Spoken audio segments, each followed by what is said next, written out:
Tim Walsh, thank you for being with us today for our Youth Ministry Initiative Luncheon Lecture. You brought us the gift today of more than 20 years of reflecting on thinking about teaching and facilitating programs for young people where the issue on the table was substance abuse. And I know that having listened to you for some significant portion of those 20 years, as you return to the subject today, you wanted to frame your talk around three values: awareness, empowerment, and prevention.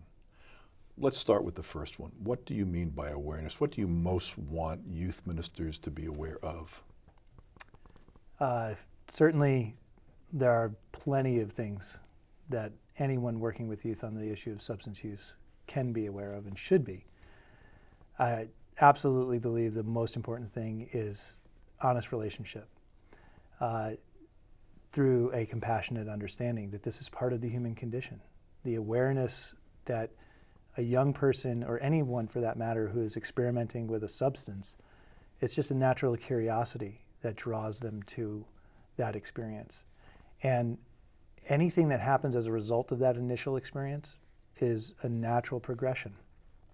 And we need to understand that children aren't just waking up in the morning one day and deciding to become what we unfortunately vilify substance abuse to be. They're going through a process, but it's knowing that they have someone to talk to, knowing that they have someone to reach out to, and to have just an open discourse and really feel like they're understood and, most importantly, not being judged. So the awareness that anyone in ministry, anyone working with youth, anyone addressing this face-to-face with a young person, I think is most important is, I may not understand what you're personally going through at this time, but I understand that this is part of a natural process. This is something that is there's nothing wrong with this. It's not you, you're not wrong, you're not broken. There's something natural here, and let's have a natural conversation. So I guess, again, awareness, let's be aware with each other that we're all having this human experience and we're all making it up kind of as we go.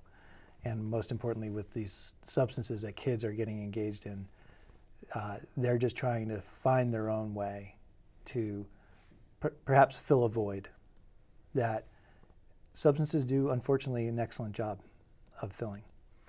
We step into that void as facilitators, as educators, as ministers, very effectively when we show up in our own humanity.